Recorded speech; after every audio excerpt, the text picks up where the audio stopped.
இன்றைக்கி தக்காளி வதக்க தான் போகிறோம். தக்காளி வெங்காயம் வதக்கி தயிர் சாதம் வேணும்னு பிள்ளைங்க கேட்டாங்க. நான் வந்து காய் ஏதாச்சும் வச்சு விடவாடான்னு கேட்டேன். இல்லைம்மா நீங்கள் தக்காளி வதக்குவீங்கள்ல, அந்த தக்காளி வதக்குறதையே உங்களுக்கு வந்து இன்றைக்கி வதக்கி கொடுத்துருங்கன்னு சொல்லிட்டாங்க. அப்படின்னு சொல்லி சொன்னதுனால நான் இன்றைக்கி தக்காளியே வதக்கிட்டேன்.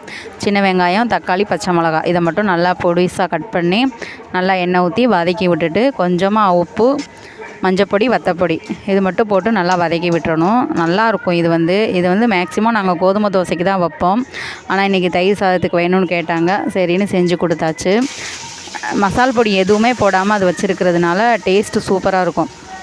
கோதுமை தோசைக்கு வந்து இதை நாங்கள் அடிக்கடி பண்ணுவோம். இன்றைக்கி தான் ஃபஸ்ட் டைம் தயிர் சாதத்துக்கு பண்ணியிருக்கிறோம். தயிர் வந்து பாக்கெட் தயிர் தான் கடையில் வாங்கிட்டு வந்திருந்தோம். தயிரையும் தாளிச்சாச்சு. தயிர் வந்து அப்படியே கட்டியாக தாளித்து சாதம் வடித்து தயிர் கிளறி இன்றைக்கி வச்சு விட்டாச்சு. காலையிலேக்கு வந்து தோசை தான். தோசைக்கும் அதே தக்காளி வெங்காயம் வதக்கினதே வச்சு சாப்பிட்டுட்டோம்.